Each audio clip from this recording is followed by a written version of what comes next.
মালির হাত ধইরা কই স্বামী গো, ও স্বামী কথা দাও, আমার দুনিয়া থেকে বিদায়ের পর আমার হাসান হুসাইনকে তুমি সব সময় আলগে রাখবা। আমি মা যে দুনিয়াতে নাই এই অভাবটুকু তাদেরকে বুঝতে দিবা না। মার আদর বাবার আদর যেন দোনোটাই তোমার কাছ থেকে পায় গো স্বামী। আর স্বামী গো, আরেকটা কথা তোমারে বলি, আমার ইন্তেকালের পর তোমার চলতে কষ্ট হবে। আমি বলে গেলাম, ওসিয়ত করে গেলাম, আমার ইন্তেকালের পর আপনি বিবাহ করে নিয়েন।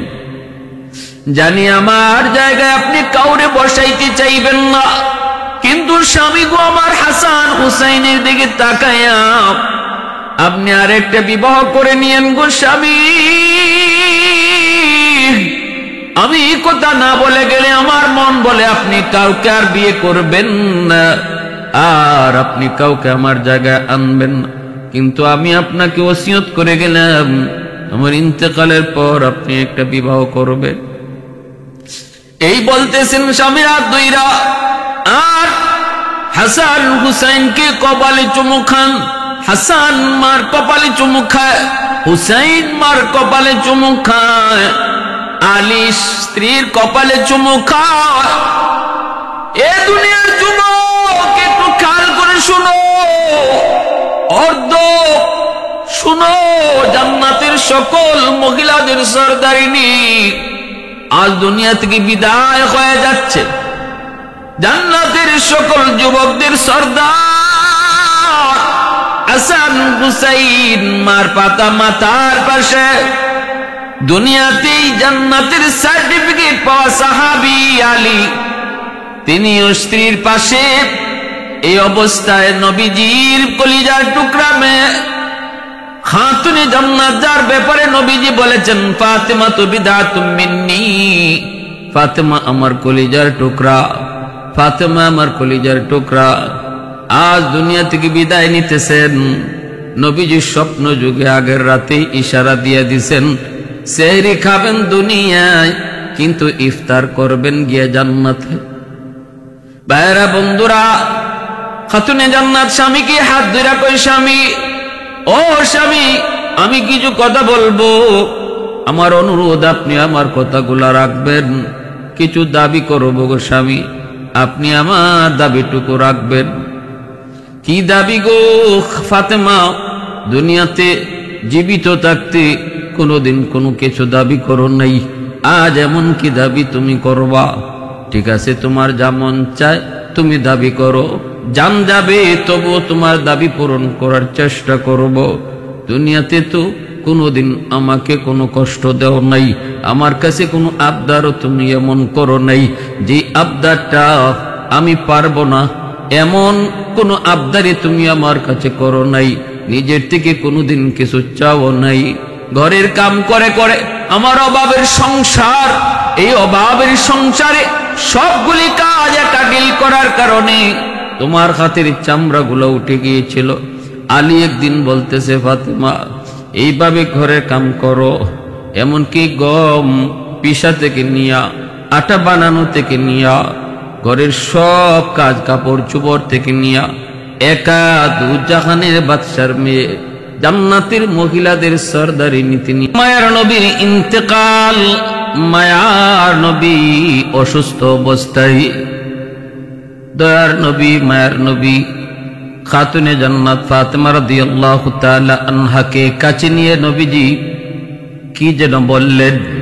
খাতুনে জান্নাত তিনি প্রথম হাসলেন, প্রথম তিনি কাঁদলেন, এরপরে আবার তিনি হাসলেন।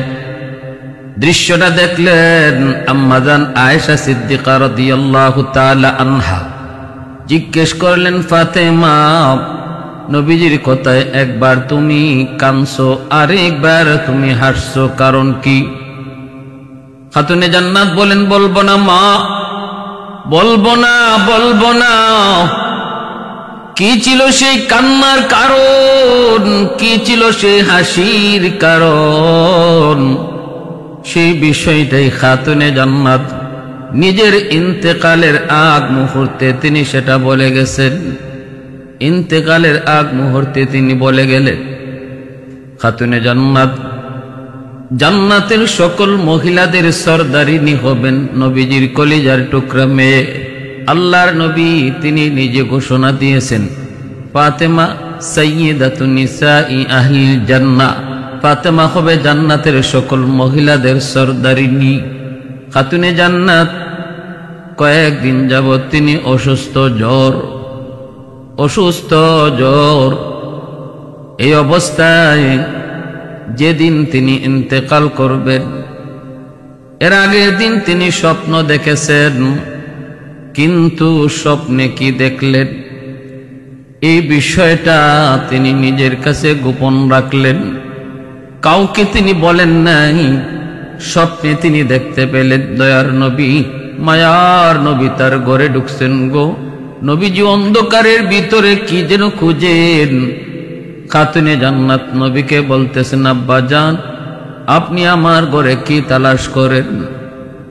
নবীজি বলতেছেন, মারি আমি তো তোমাকেই খুঁজতেছি। কেন গো বাবা, আমাকে কেন খোঁজেন? নবী কয়, ফাতেমা আজ তুমি রোজা রাখবা, সেহরি করবা তোমার স্বামী আলীর সাথে, কিন্তু ইফতার করবা বাবার সাথে জান্নাতে। আল্লাহ নবী কথাটা তিনি স্বপ্ন যুগে বললেন। খাতুনে জান্নাত তিনি পরিষ্কার বুঝে গেলেন, আব্বা আমার মৃত্যুর খবর দিয়ে গেলেন, ভবিষ্যৎবাণী করে গেলেন, আগামী দিন হবে আমার জীবনের শেষ দিন, আজ রাত হবে আমার জীবনের শেষ রাত। স্বপ্নটা তিনি দেখলেন, ঘুম ভেঙে গেল। সেহরির সময় তিনি উঠলেন, কিন্তু আলী রাদিয়াল্লাহু তাআলা আনহুকে কিছু বললেন না, স্বামীকে কিছু বললেন না। স্বামী স্ত্রী একসাথে দুজনে সেহরি খেলেন, কিন্তু স্বামীকে স্বপ্নের কথা কিছুই বলেন নাই। কারণ ফাতেমা জানেন, আলীকে যদি তিনি স্বপ্নের কথা শোনান গো, তাহলে আলীর আর সেহরি খাওয়া হবে না। কারণ স্বামী স্ত্রীর ভিতরে এত মহব্বত, এত ভালোবাসা, এত মায়া, এত মহব্বত। ফাতেমার বিদায় আলী কখনো সহজে মেনে নিবে না, স্বাভাবিক থাকতে পারবে না। এজন্যই খাতুন আল্লাহর নবী, মায়ার নবী, কলিজার টুকরা মেয়ে স্বপ্ন যুগে নবীর কাছ থেকে যা শুনতে পেলেন, এই কথাটা তিনি স্বামীকে বললেন না। কারণ বললে আলীর আর সেহরি খাওয়া হবে না। স্বামী স্ত্রী দুজন একসাথে তারা সেহরি খেলেন। সেহরি খাওয়ার পর আলী চলে গেলেন ফজরের নামাজ পড়ার জন্য মসজিদে। এইদিকে খাতুনে জান্নাত তিনিও ফজরের নামাজ পড়লেন। আলী ফজর পড়ার পর ঘরে ডুইকা দেখেন ফাতেমা মুসল্লায় নেই। আলী তো অবাকিত হওয়ার কথা। আমি জীবনে কোনদিন আমার ফাতেমাকে ফজরের নামাজের পর ইশরাক আদায় না করে কখনো যায় নামাজ থেকে উঠতে দেখি নাই গো। আজ ফাতেমা কেমন করে ইশরাক না পড়ে যায় নামাজ থেকে উঠল? কই গেল? কেন সে উঠল? কি করতেছে? খুঁজে খুঁজে দেখেন খাতুনে জান্নাত অনেকগুলা কাজ হাতের মধ্যে নিয়ে বসছেন, গরম পানি করতেছেন, হাসান হুসাইনের কাপড়গুলা পানিতে ভিজাইছেন, অনেকগুলা আটা রুটি পাকানোর জন্য অনেক বড় কায়, অনেকগুলি কায় তিনি বানাইতে লাগলেন। আলী রাদিয়াল্লাহু তাআলা আনহু যে বলতেছেন, ফাতেমা, ও ফাতেমা, ঘটনা কি? অসুস্থ মানুষ, কয়েকদিন যাবত তুমি জ্বরে আক্রান্ত, এতগুলা কাম হাতে না নিলেও তো পারতে, কেন তুমি এত কাজ হাতে নিয়েছো? আর কোনদিন আমি তোমাকে ইশরাক না পড়ে যায় নামাজ থেকে উঠতে দেখি নাই, আজকে কেনই বা তুমি ইশরাক না পড়ে যায় নামাজ থেকে উঠছো? এতগুলা কাজই বা তুমি কেন হাতে নিয়েছো? একটু কও। অসুস্থ মানুষ জ্বরে তুমি কাঁপতেছো, কেন এই কষ্ট করো, কেন তুমি এই কাজ হাতে নিয়েছো? খাতুনে জান্নাত সাথে সাথে স্বামীকে নিয়ে হাত ধরে বসে পড়লেন। এবার পাশে বসে বলতেছেন, স্বামী গো, একটা কথা বলবো গো স্বামী, আগে আমাকে কথা দেন, ধৈর্য ধরবেন, অধৈর্য হবেন না, শক্ত থাকবেন, নরম হবেন না, দুর্বল হবেন না, মনোবল শক্ত রাখবেন। আগে বলেন, আপনি আমারে কথা দেন। আলী বলেন, ফাতেমা তুমি কি বলতে চাও একটু বলো। খাতুনে জান্নাত তখন বলেন, স্বামী গো, আজ রাত আমি আমার আব্বা জানকে স্বপ্নে দেখেছি। আলী কয়ে, নবীকে স্বপ্নে দেখেছো? কি দেখেছো? কয়, আমি দেখেছি আমার আব্বা আমার ঘরে ঢুকলেন, অন্ধকারে কি যেন খুঁজতেছেন। আমি বাবারে যা বললাম, বাবা অন্ধকারে আপনি কি খুঁজেন? আব্বা আমাকে বললেন, না আমি তো তোমাকেই খুঁজতে এসেছি, একটা কথা বলার জন্য গো মা। তখন আমি বললাম, কি কথা আব্বা একটু কোন? তখনই আব্বা কইতেছে, মারে মা, আমি তো তোমাকে বলেছিলাম আমার ইন্তেকালের আগ মুহূর্তে আমি তোমারে দুটা কথা বলেছিলাম কানে কানে। এক বলেছিলাম, মা আমি অল্প কিছু সময়ের ভিতরে দুনিয়া থেকে বিদায় নিব। এই কথাটা শুনে তুমি কাঁদতেছিলে। আবার তোমার কানে আরেকটা কথা বলেছিলাম, মারি আমার আহলে বায়ত থেকে সবার আগে তুমি আমার সাথে সাক্ষাৎ করবে। এই কথাটা শোনার পর তুমি হাসছিলে। মা আমি তোমাকে এই সংবাদটা দিতে এসেছি রে মা, আজ তুমি সেহরি করবে আলীর সাথে, কিন্তু ইফতার করবে বাবার সাথে জান্নাতে। আজ রাতটাই তোমার জীবনের শেষ রাত গো মা। ও মা, সেহরি করবে স্বামীর সাথে, ইফতার করবে আব্বার সাথে। ওগো স্বামী, এই স্বপ্নটা আমি দেখেছি। এই কথা বলা মাত্রই আলী চিৎকার দিয়ে উঠলেন, আল্লাহু আকবার করে চিৎকার দিয়ে উঠলেন।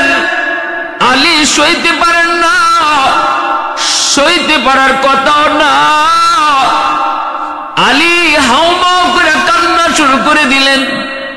আর কান্দেন আর বলেন, ফাতেমা আমার নবীর বিরহ ব্যথা এখনো আমি সহ্য করতে পারি নাই গো, নবীর চলে যাওয়া আমি সইতে পারি নাই, এখনো আমার ক্ষতির দাগ শুকায় নাই। এর ভিতরে তুমি কি শুনাইছো ফাতেমা? এই স্বপ্ন কখনো মিথ্যা নয় গো, নবী তোমারে যা বলেছেন এটা সত্য স্বপ্ন। কারণ আমার নবীর আকৃতি শয়তান ধরতে পারে না, নবীর আকৃতি শয়তান ধরতে পারে না। অতএব তুমি যা দেখেছো আল্লাহ নবীকে দেখেছো, যা শুনেছো ঠিকই শুনেছো, যা বুঝেছো ঠিকই বুঝেছো, আমিও ঠিকই বুঝেছি। আজকের রাতই তোমার জীবনের শেষ রাত, এই সেহরিটাই আমার সঙ্গে তোমার জীবনের শেষ সেহরি। অবশ্য গো বিবি, ইফতারের আগে আমি তোমাকে হারাবো। ইফতারি নিয়ে নবী জান্নাতে তোমার জন্য অপেক্ষা করবে, কিন্তু আমি আলী কেমন করে সইব? আমি কেমন করে সইব? আমি কারে নিয়ে বাঁচব, কারে নিয়ে থাকবো? স্বামী স্ত্রী দুজন একজনের হাত আরেকজনে ধরে কান্না করতেছেন। খাতুনে জান্নাত স্বামীকে সান্ত্বনা দিচ্ছে, স্বামী গো আগেই তোমাকে বলেছি তুমি শক্ত থাকতে হবে, তুমি দুর্বল হবে না। তোমার কাছ থেকে আমি কথা নিয়েছি, কেন তুমি ভেঙ্গে পড়েছ? এই দুনিয়া থাকার জায়গা নয় গো স্বামী, আজ আমি কাল তুমি। দুনিয়ায় যার আশা আছে তার যাওয়া আছে, দুনিয়ায় যার জন্ম আছে তার মৃত্যু আছে, যার শুরু আছে তার শেষ আছে গো। একমাত্র শুরু নাই, শেষ নাই, একমাত্র জন্ম নাই, মৃত্যু নাই, তিনি আমার আপনার খালিক আর মালিক আল্লাহ। আর যত মাখলুক সবার শুরু আছে তাই শেষও আছে। কুল্লু নাফসিন যায়িকাতুল মাউত। আল্লাহ বলেছেন সমস্ত প্রাণীকে মৌতের স্বাদ গ্রহণ করাই লাগবে। আজ আমি কাল তুমি আমরা একই পথের পথিক। আজ বাবা কাল ছেলে, আজ না দাদা কাল নাতি। দুনিয়া আসার সময় সিরিয়াল মেনটেন হয়, কিন্তু যাবার সময় কোনো সিরিয়াল মেনটেন হয় না। বাবা আগে আসে, ছেলে পরে আসে, কিন্তু যাবার সময় বাবার আগে ছেলে চলে যায়, দাদার আগে নাতিও চলে যায়। কেউ জানে না, কেউ জানে না, কেউ জানে না। রে যুবক, ঘরের ভিতরে মৌত হবে নাকি তোমার বাহিরে মৌত হবে? ঘরের ভিতরে হবে নাকি তোমার বাসের মধ্যে হবে? অফিসে হবে নাকি দোকানে হবে? কেউ জানে না। মাটির উপরে হবে না পানির উপরে হবে? শূন্যের উপরে বাতাসে হবে নাকি মাটিতে হবে? কেউ জানে না। জানেন শুধু একমাত্র আল্লাহ। খাতুনে জান্নাত স্বামীকে সান্ত্বনা দেয়, স্বামী গো একটু ধৈর্য ধরো গো। মৌতের সংবাদ শোনা মাত্রই তো আমরা দোয়া পড়ি, ইন্না লিল্লাহি ওয়া ইন্না ইলাইহি রাজিউন। আমরা সবাই আল্লাহর জন্য, সবাই আমরা একই পথের পথিক। আমরা মৌতের সংবাদ শুনি না, তারে বলতেছি বাইরে তুমি যে পথের যাত্রী, আমিও একই পথের যাত্রী। আজ তুমি কাল আমি, তোমার পিছনে পিছনে আমি আসতেছি। স্বামী গো, এই দুনিয়ায় কেউ টাকার জন্য আসে নাই। টাকার চাইলেও থাকতে পারবে না, চেষ্টা করলেও টাকার সুযোগ নাই। আল্লাহ মানে না যে তার মত মানতে হয়। নাস্তিক যে কয় আল্লাহ নাই, দেয়ার ইজ নো গড, সে বলতে বাধ্য ম্যান ইজ মর্টাল, মানুষ মরণশীল। মরণকে অস্বীকার করার কেউ নাই গো স্বামী। অধৈর্য হও না, অধৈর্য হও না। একই পথের প্রতীক আমরা। স্বামীকে যতই সান্ত্বনা দেয়, কথাগুলি আলী তো আগে থেকেই জানেন, কিন্তু মনে হচ্ছিল যেন ফাতেমার মুখ থেকে আলী প্রথম কথাগুলি শুনতেছেন। জ্ঞান শূন্য হয়ে গেলেন। স্বামীকে দইরা স্ত্রী কান্দেন, স্ত্রীকে দইরা স্বামী কান্দেন।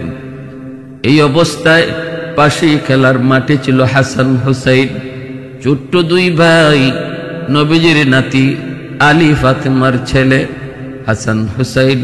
ঘরের ভিতরে বাপমার কান্না শুনে তারা ঢুকলেন। ঢুকে দেখেন বাবাও কান্দে, মাও কান্দে। হাসান হুসাইন ডাক দিয়া কয়, আব্বা আপনি কান্দেন কেন? মা আপনি কান্দেন কেন? মাও কোনো কথা কয় না, বাবাও কোনো কথা কয় না, বরং ছেলে দুইটাকে দেইকা বাপমার কান্না আরো বেড়ে গেছে, তাদের দরদ আরো বেড়ে গেছে। আলী তো চোখের পানি ফেলে হাসান আর হুসাইনকে চুমু খায়, কিন্তু কথা বলতে পারে না। মনে মনে কয়, ফাতেমা আমার একা ফালায়া তুমি কই যাইবা? আমার হাসান হুসাইনকে নিয়ে আমি আলী কেমনে থাকবো গো? আমার হাসান হুসাইন মা কুয়া কারে ডাকবে? এ আল্লাহর গোলাম, এক যুদ্ধার কাহিনী শুনেছি, আমি নিজে বইয়েতে পড়েছি। স্বামী মারা যাওয়ার পর, স্বামী ছিল যোদ্ধা, যুদ্ধের ময়দানে স্বামী মারা যাওয়ার পর এই লাশটা যখন স্ত্রীর সামনে আনা হয়, স্ত্রী স্বামীর লাশ দেখা পাথরের মতো হয়ে গেছে, কথা বন্ধ, কথা নাই, আওয়াজ নাই, কান্নাও নাই, যেন একটা পাথর, যেন একটা মূর্তি দাঁড়ায় আছে।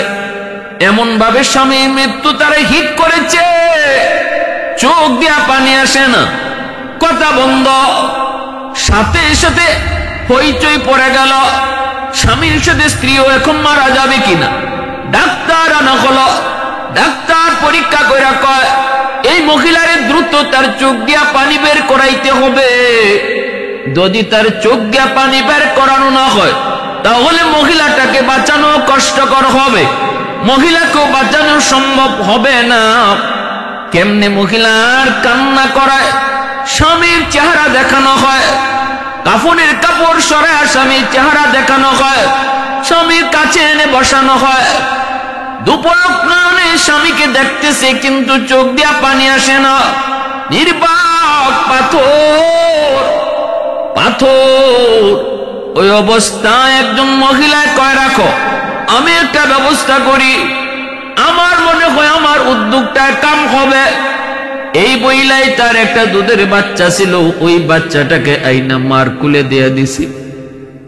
যেই মাত্র বাচ্চাটার মুখের দিকে মা তাকাইল, বাচ্চার মুখের দিকে তাকানো মাত্রই মা হাও মাও করে কান্না শুরু করে দিল। সন্তানের কথা তখনই মনে পড়ে গেল, আমার সন্তান আজ থেকে তুই এতিম গো। আব্বা বলে কারে আর ডাকবে, কাকে আব্বা বলে ডাকবে? এই কথাটা মনে করি মা হাও মাও করে কান্না শুরু করলো। এজন্য যখন মা মারা যায়, বাবা মারা যায়, সন্তান সবচেয়ে বেশি অসহায় হয়ে যায়, সবচেয়ে বেশি অসহায়, সবচেয়ে বড় বিপদ সন্তানের উপরে পড়ে। এজন্য আলী হাসান হুসাইনের দিকে তাকায়া চোখের পানি জড়ায় জড়ায় আরো কাঁদতেছে। আমার হাসান, আমার হুসাইন এখনো তো ছোট্ট, মা কয়া কারে ডাকবে? কে তাদেরকে বুকে তুলে ঘুম পাড়াবে? কে তাদেরকে তুলায় তুলায় খাওয়াবে? কে তাদেরকে গলায় জড়ায় ঘুমাবে? কার কাছ থেকে সান্ত্বনা নিবে? আলীর চোখ থেকে বাদ ভাঙ্গা পানি বের হতে লাগলো। হাসান হুসাইন কিছুই বুঝেন না। মার কাছে একবার যে, আম্মু আপনি কান্দেন কেন? আব্বু আপনি কান্দেন কেন? মাও কিছু বলেন না, বাবাও কিছু বলেন না, কেউ বলতে পারে না। এই অবস্থায় মা কইতেছে, বাবা নানার কবরে চলে যাও, নানার কাছে যাও। বলতেই দুটা ভাই, মায়ও কিছু কয় না, বাপও কিছু কয় না, বাবাও কান্দে মায়ও কান্দে গো। দৌড় দিয়া নবীর রওজা শরীফে চলে গেল। যাইয়ে রওজা শরীফে ওইটাই দুই ভাই নানার সঙ্গে কথা শুরু করে দিল। কান্দে আর কয়, নানা যান। আম্মাও কান্দে, আব্বাও কান্দে, কেউ কোনো কথা কয় না, কথা কয় না।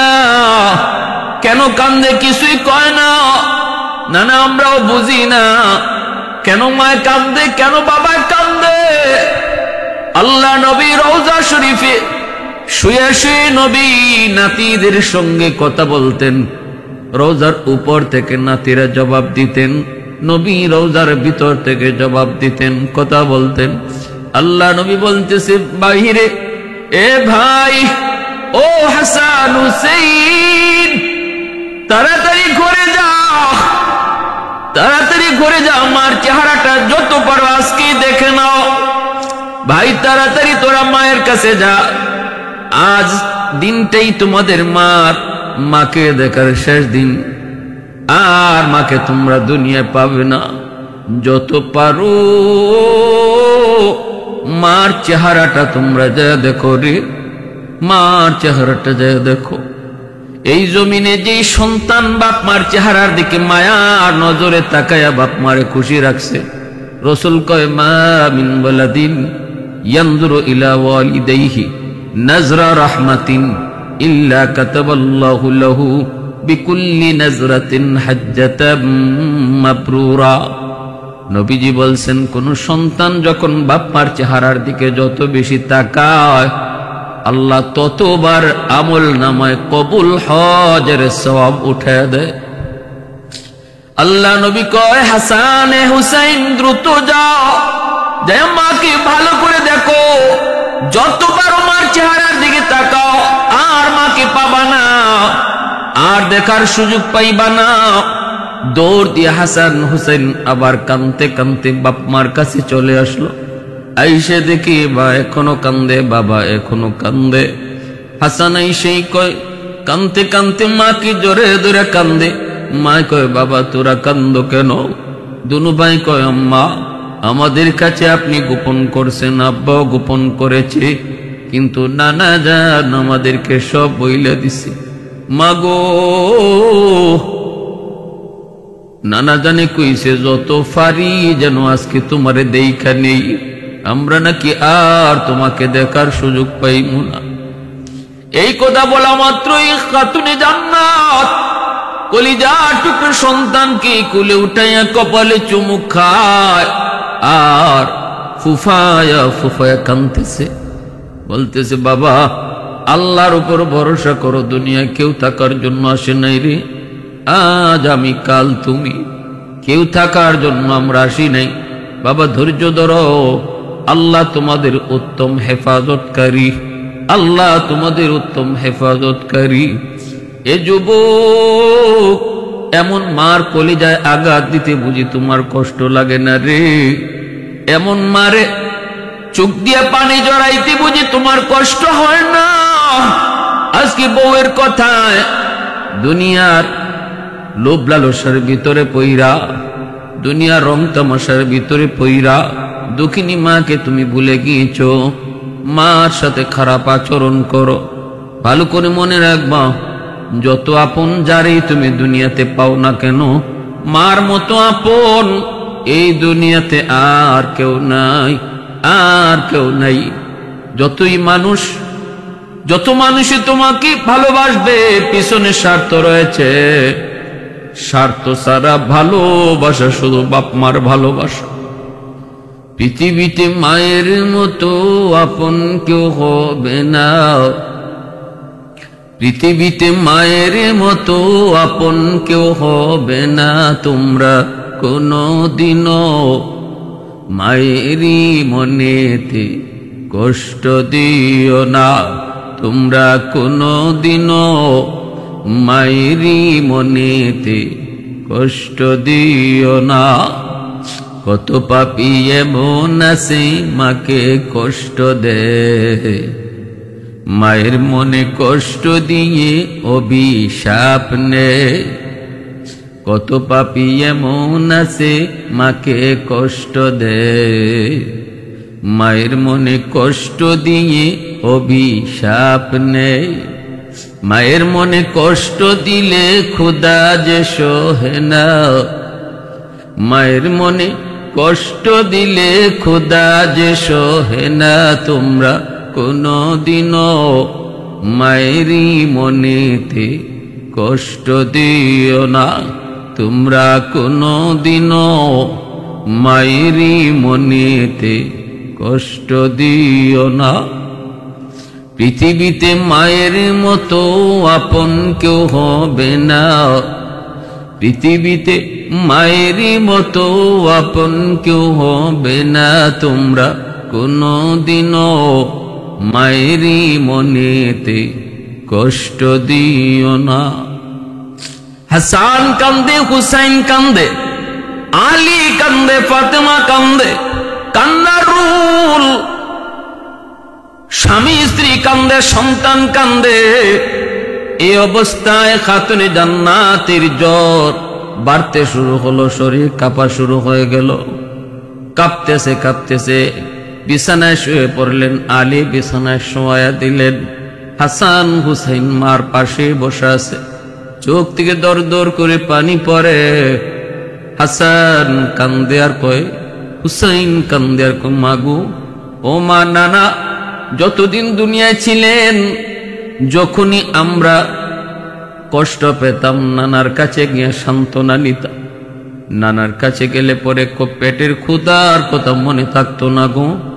সেই নানা যান চলে যাওয়ার পর যার কাছ থেকে সান্ত্বনা নিতাম, আনন্দ পেতাম, গল্প বলতাম, তুমি ছিলে আমাদের মা।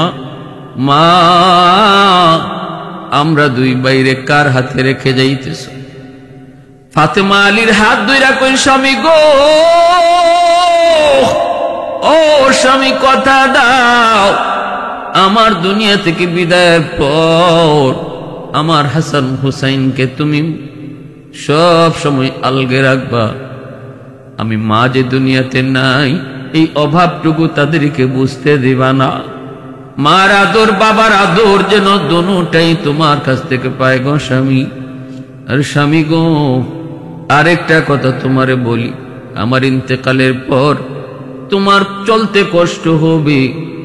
আমি বলে গেলাম, ওসিয়ত করে গেলাম, আমার ইন্তেকালের পর আপনি বিবাহ করে নিয়েন। জানি আমার জায়গায় আপনি কাউরে বসাইতে চাইবেন না, কিন্তু স্বামী গো আমার হাসান হুসাইনের দিকে তাকায়া আপনি আরেকটা বিবাহ করে নিয়েন গো স্বামী। আমি এই কথা না বলে গেলে আমার মন বলে আপনি কাউকে আর বিয়ে করবেন না, আর আপনি কাউকে আমার জায়গায় আনবেন না, কিন্তু আমি আপনাকে ওসিয়ত করে গেলাম আমার ইন্তেকালের পর আপনি একটা বিবাহ করবেন। এই বলতেছেন স্বামীরা দুইরা, আর হাসান হুসাইনকে কপালে চুমু খান। হাসান মার কপালে চুমু খায়, হুসাইন মার কপালে চুমু খায়, আলী স্ত্রীর কপালে চুমু খায়।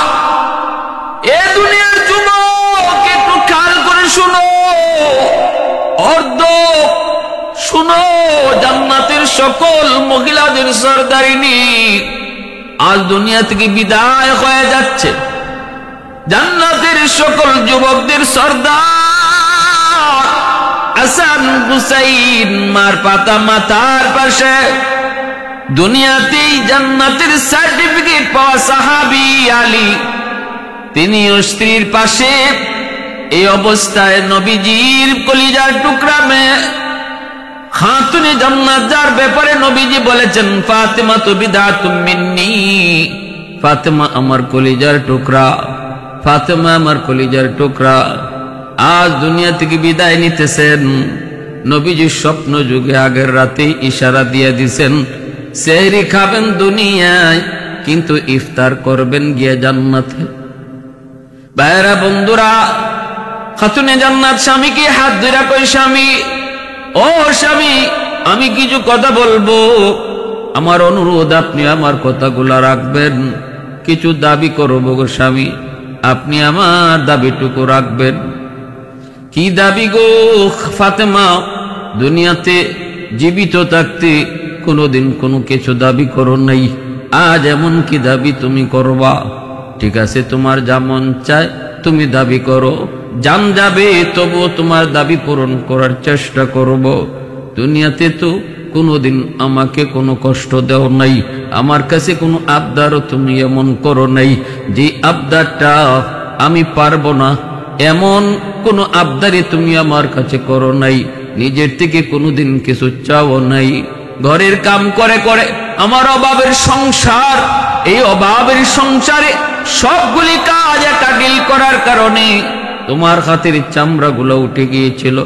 আলী একদিন বলতেছে ফাতেমা এইভাবে ঘরে কাম করো, এমনকি গম পিসা থেকে নিয়া, আটা বানানো থেকে নিয়া, ঘরের সব কাজ কাপড় চোপড় থেকে নিয়া, একা দুজাহানের বাদশার মেয়ে জান্নাতের মহিলাদের সরদারি নীতি নিয়েন। আলী একদিন মায়া করে বলতেছেন ফাতেমা যাও না নবীর কাছে যায় একটু, একজন খাদেম নবী তোমারে দেয় কিনা, তোমার বড় কষ্ট হয়। এই কথা শুনি খাতুনে জান্নাত তিনি নবীর বাড়িতে যাইতেছেন। আলী রাদিয়াল্লাহু তাআলা আনহু তিনিও পিছনে পিছনে রওনা দিয়েছেন। তখন ছিল রাত। আলী পিছনে পিছনে যায়, ফাতেমা টের পান নাই। নবীজির বাড়ির পাশে যায় খাতুনে জান্নাত বাবার ঘরে ঢুকলেন। ডুইকায় তিনি দরজাটা লাগায় ফেললেন। বাহিনী আলী দাঁড়ায় দাঁড়ায় কথাগুলা মন দিয়ে শুনতেছে। খাতুনে জান্নাত ভিতরে ডুইকেই বলতেছে আব্বাজান, সালাম দিয়ে বলতেছে আব্বাজান। নবী কয় ফাতেমা হঠাৎ করে আমার ঘরে কারণ কি? আল্লাহর নবীর কাছে যাইয়াই দু জাহানের বাদশার কলিজার টুকরা মেয়ে ডাক দিয়া বলতেছেন আব্বাজান একটু বাতিটা কাছে আনেন। কাছেটা আনার পর তিনি হাতটা এভাবে নবীর সামনে দেখাইছেন। নবীজি দেখেন গো হাতের তালু আছে কিন্তু চামড়া নাই, যেন একটা লাল গোশতের টুকরা হাতের মধ্যে টুসা ভরে আছে। আল্লাহ নবী দৃশ্যটা দেখা মাত্রই নবীজির দুধ নয়ন দিয়ে অশ্রু ঝরতে লাগলো। নবীজি কান্দেন আর বলেন মালিক, ও মালিক তুমি একটু দেখো আমার কলিজার টুকরার অবস্থাটা কি। আল্লাহ কত কোটিপতির ছেলে, শিল্পপতির ছেলে, সম্পদের মালিক আমার ফাতেমাকে বিয়ে করার জন্য প্রস্তাব দিয়েছিল, আমি কারো কাছে বিয়ে দেই নাই। আল্লাহ আমার মেয়ে তো সুন্দর কন্যা, আল্লাহর নবী কই জানোনি আমার ফাতেমা কত সুন্দর। নবী খাতুনে জান্নাতের সৌন্দর্যের প্রশংসা করে নবী বলেন আমার ফাতেমার সৌন্দর্য দেইখা জান্নাতের হুররা পর্যন্ত ঈর্ষা করবে, এতটা সুন্দর ছিলেন খাতুনে জান্নাত। রাসূল এবার ডাক দেয়া কয় আল্লাহ আমার ফাতেমারে চাইলে তো শিল্পপতির কাছে বিয়ে দিতে পারতাম, কোটিপতির কাছে বিয়ে দিতে পারতাম, আল্লাহ সম্পদের মালিকের কাছে বিয়ে দিতে পারতাম, কিন্তু আলীর ঘটকালি তো তুমি করছো, এজন্য তো আমি আলীর কাছে বিয়ে দিলাম। আল্লাহ আল্লাহ এখন দেখো আমার ফাতেমার অবস্থা কি। এই কথা বলা মাত্রই খাতুনে জান্নাত আর নবীর ঘরে তাকলেন না, চট করে দরজা খুলে চলে যাইতেছেন। নবী ডাক দেয়া কয় ফাতেমা রাগ করছো কেন? আমি তো তোমার বিরুদ্ধে কিছু বলি নাই। খাতুনে জান্নাত কই বাবা গো আপনি আমার বিরুদ্ধে বলেন নাই, কিন্তু আমার স্বামীর বিরুদ্ধে কথাগুলা চলে গেছে গো বাবা। আমার স্বামীর বিরুদ্ধে বা স্বামীর উপরে যদি কিছু কথা লাগে সেটা আমি বরদাস্ত করতে পারি না। আমি আমার উপরে কথা বরদাস্ত করতে পারি, কিন্তু স্বামীর কেউ কথা বলবে বরদাস্ত করতে পারি না।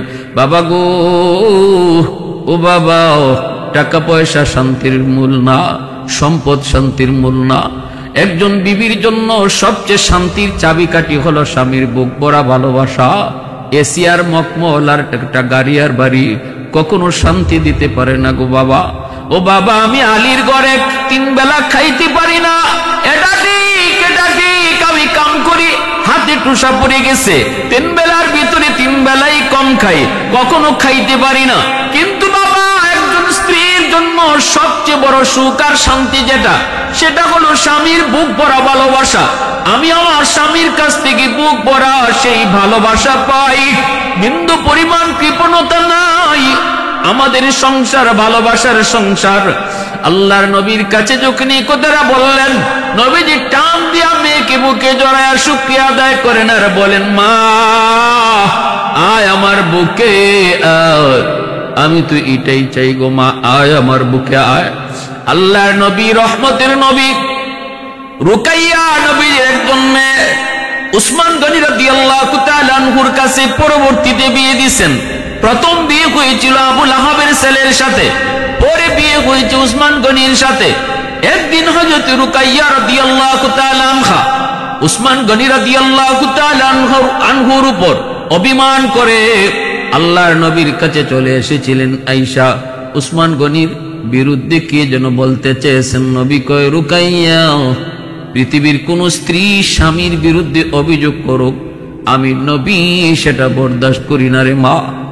মা একটু শুন, আমি নবী স্বামীর বিরুদ্ধে স্ত্রীর অভিযোগ কখনো সেটা বরদাস্ত করি না। মা আয় আয় স্বামীর কাছে আয়। আল্লাহর পরে কাউকে সেজদা করার অনুমতি দিত, তাহলে আল্লাহ পাক দুনিয়ার প্রতিটা স্ত্রীকে বলতো সে যেন তার স্বামীকে সেজদা দেয়। দুনিয়ার কোন স্বামী খুশি স্ত্রী এই অবস্থায় যদি মারা যায়, আমি রাসূল বললাম এই বিবি মারা যাইতে দেরি, আল্লাহর জান্নাত পাইতে দেরি হয় না। শাফিঈ রুজে জাযা খতিবে আম্বিয়া, শাফিঈ রুজে জাযা খতিবে আম্বিয়া, সাহেবে হাউজ লিওয়া জিল্লে খুদা রুজে আতীদ, সাহেবে আসরার উনা মুসে আকবর বরমলা, ইলমে উ আজ আউয়ালিনো আখিরি अंदर मजीद, रहमतुल लिल आलमी खंदश खुदावंद करीम, खल्को खुल्को कौलो फेलो हदियो सिमते ओ हमीद, खल्को खुल्को कौलो फेलो हदियो सिमते ओ हमीद। अल्लाह नबी रहमतेर नबी मायार नबी खातुने জান্নাতের কপালে চুমু খাইলেন। আল্লাহ নবীর কলিজার টুকরা মেয়ে আসতেছেন, নবী কোনো খাদিম দিতে পারেন নাই। নবী বলতেছে মারে দেওয়ার মতো কিছুই নাই, খালি হাতে ফেরত আইতেছেন। আলী রাদিয়াল্লাহু তাআলা আনহু আগেই তিনি চলে আসছেন, কিন্তু আলীর চোখ দিয়ে দর দর করে পানি পড়ে। আল্লাহ, তুমি যে আমাকে এমন একজন বিবি দিয়েছ গো আল্লাহ, আমি দুনিয়াতে সবচেয়ে সুখী একজন স্বামী, এমন একজন স্ত্রী তুমি আমাকে দিয়েছ। বাবার কাছে যাইও, আমি স্বামীর বিরুদ্ধে একটু নালিশ দিবে দূরের কথা, আমার উপরে বা আমার বিরুদ্ধে একটু নালিশ কেউ করবে এটাও সইতে রাজি না। আল মারআতুস সালিহা খায়রুম মিনাদ দুনিয়া ওয়া মা ফিহা। আল্লাহ নবী কয়েকজন নেককার দিনদার স্ত্রী স্বামীর কাছে দুনিয়ার সকল সম্পদের মধ্যে সবচেয়ে বড় সম্পদ, সবচেয়ে বড় সম্পদ একজন স্বামীর জন্য নেককার স্ত্রী। আলী রাদিয়াল্লাহু তাআলা আনহু আল্লাহর শুকরিয়া আদায় করেন। ভাইরা বন্ধুরা, জন্য আলী মৌতের সময় ফাতেমা খাতুনে জান্নাতের হাত ধরে বলতেছে, ফাতেমা, কি এমন দাবি তোমার কও? দুনিয়াতে কোনো দাবি তো আমার কাছে করো নাই, আজ এমন কি দাবি তোমার একটু কও। তখন হাতটা ধরে বলতেছেন, স্বামী গো, ও স্বামী, প্রথম নম্বর কথা হলো তুমি আমাকে মাফ করো, আমি তোমার হক আদায় করতে পারি নেই। আলী রাদিয়াল্লাহু তাআলা আনহু আরো জোরে কান্না শুরু করে দিলেন। ফাতেমা, ফাতেমা, এটা তুমি কি বলেছো? আমি তোমার হক কোনটাই আদায় করতে পারি নাই গো, আমি তোমার হক আদায় করতে পারি নাই। আমি বড় অসহায়, আমি বড় দরিদ্র। আমার তো বিয়ের সময় কোনো ঘরই ছিল না, আমার তো বিয়ের সময় কোনো ঘরই ছিল না, মোহর দেওয়ার মতোই ক্ষমতা আমার ছিল না। আল্লাহ নবী বলেছিলেন, আলী, তুমি যে আমার মেয়ে খাতুনে জান্নাত ফাতেমার বিয়ে করবা, মোহর আসেনি। আলী কয়ে মোহর নাই। নবী কয়ে তোমার বরমটা বিক্রি করে যা পাও তা দিয়া মোহর করো। আলী রাদিয়াল্লাহু তাআলা আনহু যুদ্ধের বরমটা নিয়ে রওনা দিয়েছেন মোহর ধার্য করার জন্য, মোহর দেওয়ার জন্য। রাস্তায় উসমান গনি রাদিয়াল্লাহু তাআলা আনহু পেয়ে গেছেন। ধনী একজন সাহাবী উসমান গনি কয়, আলী কই যাও? কয় বরমটা বিক্রি করব। কেন? কয় মোহর দেওয়ার জন্য। উসমান গনি কয়, আমার কাছে বিক্রি করো, কত দেওয়া লাগবে? কয় আপনার যা খুশি। উসমান গনি 500 দিরহাম দিয়ে দিছেন। এইবার দেখা যায় এই বরমটা তিনি লইয়া উসমান গনি নিয়ে গেলেন, টাকা দিয়ে দিলেন। আলী রাদিয়াল্লাহু তাআলা আনহু এই টাকাটা তিনি মোহর হিসাবে দিলেন। কিন্তু বিয়ের দিন উসমান গনি যেই বরমটা আলীর কাছ থেকে কিনছিলেন, এই বর্মটা বিয়ের দিন তিনি আবার আলীকে উপহার দিয়ে দিচ্ছেন। যেই আলী বিয়ে করার সময় মোহর ছিল না, এত দরিদ্র, এত গরিব, ওই আলী বলতেছে, ফাতেমা গো, আমি তোমার কোনো হক আদায় করতে পারি নাই, তোমার কোনো শখ, তোমাকে কোনো আনন্দ, তোমাকে আমার মন মতোই তোমাকে আমি কিছু খাওয়াইতে পারি নাই, দিতে পারি নাই। ও ফাতেমা, তোমার কাছ থেকে আমি কোনো কষ্ট পাই নাই। তুমি যদি আমার কাছ থেকে কোনো কষ্ট পেয়ে থাকো গো বিবি, দয়া করে মাফ করে দিও। এইভাবে স্বামী স্ত্রী একজন আরেকজনের কাছ থেকে মাফ নেয়। এরপরে খাতুনে জান্নাত ডাক দিয়া কয়, স্বামী গো, আমার দ্বিতীয় আবদার হলো, আল্লাহর নবী আমার আব্বা জান বলেছেন ইফতার করব নবীর সাথে জান্নাতে, অতএব ইফতারের আগেই হয়তো আমার ইন্তেকাল হয়ে যাবে। স্বামী গো, অনুরোধ করি এই রাতের বেলায় আপনি আমাকে দাফন করে দিয়েন, আর কারোকে এলানও করবেন না, জানাজার জন্য মানুষ ডাকবেন না, রাতের বেলায় আমাকে দাফন করবেন। কারণ আমি পছন্দ করি আমার জানাজা, আমার দাফনটা যেন রাতের অন্ধকারে হয়, কেউ যেন দেখতে না পায়। আমি আল্লাহর কাছে ওয়াদা চাইছি, জীবনভর চাইছি, মালিক, যেভাবে দুনিয়াতে আমি পর্দা করছি, আল্লাহ মরণ শুধু নয়, দাফনটাও যেন আমার পর্দার হালতে হয়। এজন্য এই রাতের অন্ধকারে আমাকে দাফন করে দিও, সকাল পর্যন্ত অপেক্ষা কইরো না, আর আমার মৃত্যুর এলান তুমি কইরো না গো স্বামী। আমি চাই না আমার জানাজায় অনেক মানুষ হইতো, মানুষজন আইসা আমার চেহারা যদি নাও দেখে, আমার কাফনের উপর দিয়ে আমার বডিটা তারা আন্দাজ করে ফেলবে, কতটুকু আমি লম্বা, কতটুকু চৌড়া, এটাও আমি পছন্দ করি না, এটাও আমি পছন্দ করি না গো স্বামী। রাতের অন্ধকারে চুপচাপ আমার হাসান হুসাইনকে নিয়ে আপনি জানাজা পড়া দাফন দিয়ে দিয়ে, আমার কলিজার টুকরা সন্তান হাসান হুসেনকে নিয়ে আপনি দাফন দিয়ে দিয়েন, কারো কাছে আমার মৃত্যুর খবরটাও দিয়েন না। আলী রাদিয়াল্লাহু তাআলা আনহুর হাত ধরে জান্নাতের সরদারিনী একজন স্ত্রী তার স্বামীর হাত ধরে মৃত্যুর আগে ওসিয়ত করে যায়, আরেকটা দাবি করেন, মরণের পর আমাকে কবর দিবা জান্নাতুল বাকি, পূর্ব দিকে সবুজ একটা বাতি আছে, ওই বাতির নিচে আমাকে শোয়ে দিও।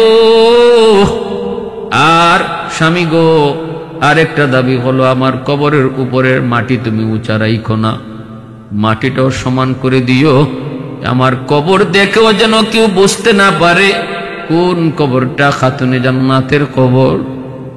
আলী রাদিয়াল্লাহু তাআলা আনহুর হাত ধরে এই কথাগুলি বলতেছেন, হায়দার তেরার হায়দার, এত বীর বাহাদুর আলী, এই সময়টাতে যেন তিনি সবচেয়ে বড় অসহায়, যেন তার গায়ে শক্তি নাই। হাসান হুসাইন মার মাথার পাশে বৈশা কান্দে, মার কথাগুলি শুনতেছে আর কান্দতেছে। আলী কপালে চুমু খায়, হাসান হুসাইন মার কপালে চুমু খায়, মাকে শেষ বিদায় দেয়। সন্তান মাকে শেষ বিদায় দিতেছে, মাকে সন্তান শেষ বিদায় দিতেছে। ভাইরা বন্ধুরা, এই বলে বলে খাতুনে জান্নাতের ইন্তেকাল হয়ে গেল, চোখের সামনে দুনিয়া থেকে বিদায়।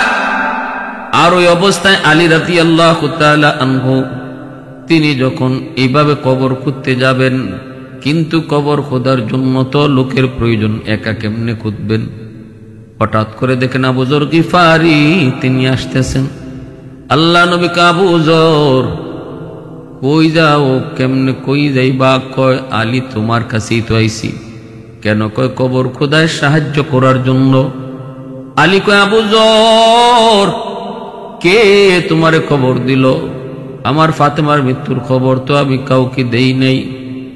আবু যর গিফারি কয় আমি স্বপ্ন যুগে দেখতে পেয়েছি, কে যেন আমারে ডাক দিয়া কয়, এ আবু যর ঘুম থেকে উঠ, আলী একা খবর খনন করতে পারবে না, নবীর কলিজার টুকরা মেয়ে ফাতেমার ইন্তেকাল হয়ে গেছে। এরে আবু যর যাও, দ্রুত যাও। এরে আলী আমি আসি নাই, আমাকে পাঠানো হয়েছে, আমি নিজে নিজে আসি নাই, আমাকে পাঠানো হয়েছে। আবু যর গিফারি রাদিয়াল্লাহু তাআলা আনহু আলী রাদিয়াল্লাহু তাআলা আনহুর সঙ্গে জান্নাতুল বাকির পূর্ব কোণায় সেই সবুজ বাতির নিচেই কবর খনন করেন। আর কবরকে সম্বোধন করে কিছু প্রশ্ন করেছিলেন, এর কবর তুই জানোনি আজ তোর মাঝে কারে রাখা হবে? জান্নাতের মহিলাদের সরদারিনী, জান্নাতের যুবকদের সর্দার তাদের মা, রহমতের নবী দু জাহানের বাদশার কলিজার টুকরা তেরার হায়দার আলীর কলিজার টুকরা বিবি, আজ তোর মাঝে রাখবো, বিয়াদবি করবি না। কবর জবাব দেয়, আমি কার মেয়ে, কার স্ত্রী, কার বোন, কার সন্তান আমি চিনি না গো, আমি চিনি শুধু নেক আমল। যদিও এই রাওয়ায়াতটার ভিত্তি পাওয়া যায় না, কিন্তু মনে রাখবেন কথাটা খাতুনে জান্নাতকে সম্বোধন করে কবর কয় নাই, কবর কথাটা কইছে আমার আপনার মতো পাপীদের জন্য। খাতুনে জান্নাত তো দুনিয়াতেই জান্নাতের সার্টিফিকেট পেয়ে গেছেন, এত বড় সাহস কবরের নাই, খাতুনে জান্নাতকে কইতো, কথাটা কইছে আমার আপনার মতো পাপীর জন্য। ভাইরা বন্ধুরা, জন্য বলতেছিলাম এইভাবে দু জাহানের বাদশার কলিজার টুকরা মেয়ে খাতুনে জান্নাত ফাতেমা রাদিয়াল্লাহু তাআলা আনহার ইন্তেকাল হয়েছে। মৌতের আগ পর্যন্ত তিনি পর্দার গুরুত্ব বুঝায় গেছেন, এমনকি মৌতের পরও পর্দার গুরুত্ব বুঝায় গেছেন, যার কারণে কিয়ামতের ময়দানে যখন নবীর মেয়ে খাতুনে জান্নাত জান্নাতে ঢুকবে, আল্লাহ পাক হাসরবাসীকে লক্ষ্য করে বলবে, ইয়া মাশারাল হাসর কাদ্দু আবসারহুম, এই হাসরবাসী তোমরা তোমাদের চোখ নিচে করো, কারণ এই মুহূর্তে আমার বন্ধুর কলিজার টুকরা মেয়ে ফাতেমা, যে শুধু জীবদ্দশায় শুধু পর্দা মানছে তা না, মরণের পরেও পর্দার গুরুত্ব বুঝে গেছে। খাতুনে জান্নাত, জান্নাতের মহিলাদের সরদারে নিয়ে কোন জান্নাতে ঢুকবে। হাসরবাসী তোমরা মাথা নিচু করো। সুবহানাল্লাহ। এজন্য আল্লাহ বলছে আল্লাহ বলছে কুল্লিল মুমিনিনা ইয়াগুদ্দু মিন আবসারিহিম কুল্লিল মুমিনাতি ইয়াগুদ্দুনা মিন আবসারিহিন্না। আলী রাদিয়াল্লাহু তাআলা আনহুর সাথে খাতুনে জান্নাতের এত মহব্বত ছিল, ইন্তেকালের পর কবরে রাখলেন। আর সেই কবরে হযরত আলী কতবার যে যাইতেন, গেলে আর কবরের পাশ থেকে আসতেন না। খাতুনে জান্নাতের কবরের পাশে বৈশা বৈশা হযরত আলী কবিতা পড়তেন, হাবিবুন গাবা আন আইনি ওয়া জিসমি, হাবিবুন গাবা আন আইনি ওয়া জিসমি ওয়া আন কলবি হাবিবি লা ইয়াগিবু, হাবিবুন লাইসা ইয়াদিলুহু হাবিবুন ওয়া মালি সাওয়াহু ফি কলবি নসিবু। বলতেন, বন্ধু ও আমার প্রিয়তমা, তুমি আমার চোখের আড়াল হয়েছ, কিন্তু মনের আড়াল হতে পারো নাই। আমি মন থেকে তোমাকে একটা মুহূর্তের জন্য ভুলতে পারি না, মন থেকে আমি তোমাকে ভুলতে পারি না। তুমি চোখের আড়াল শুধু হইছ, মনের আড়াল হও নাই। স্বামী স্ত্রীর ভিতরে মহব্বত যত বেশি থাকবে, এই সংসারের মধ্যে সুখ শান্তি, দুনিয়াতেই এই সংসারটাকে আল্লাহ জান্নাতের টুকরা বানিয়ে দিবে। আর সন্তানগুলার মধ্যে এই স্বামী স্ত্রীর মহব্বত আর ভালোবাসার সুন্দর আসর জয় পড়বে, প্রভাব পড়বে। তাদের জেহেন জাকত, মেধাশক্তি বাড়বে। আর স্বামী স্ত্রীর ভিতরে যখন ঘরের মধ্যে গন্ডগোল থাকবে, ঝগড়া বিবাদ থাকবে, গালাগালি হবে, এই সন্তানের উপরে এই বাপমার এই ঝগড়ার বদ আসর যায় পড়ে। যত চেষ্টাই করব আমরা, টাকা পয়সা খরচ করব, পড়াশোনা ভালো করতে পারবে না, ব্রেন খুলবে না। প্রত্যেকটা বদ খারাপ কাজের আসর সন্তানের উপরে গিয়ে পড়বে। এজন্য আল্লাহ পাক আমাদের সবাইকে হযরত আলী এবং ফাতেমার মধ্যে যেই মহব্বত আর ভালোবাসা ছিল, আমরা দুনিয়ার সকল মুমিন মুমিনা যারা ইমানদার মুমিন, আমাদের প্রতিটা সংসারে স্বামী স্ত্রীর ভিতরে আল্লাহ পাক ওই রকম মহব্বত তৈয়ার করে দিন। আল্লাহ পাক একে অপরকে মান্যা চলার এবং স্যাক্রিফাইস করে চলার তৌফিক আল্লাহ দান করুন। ভুল হবেই, ভুল হলেই তাকে না ধরার স্যাক্রিফাইসের মনোভাব নিয়ে সংসার করি, সংসার গড়ি। আল্লাহ তৌফিক দান করুন।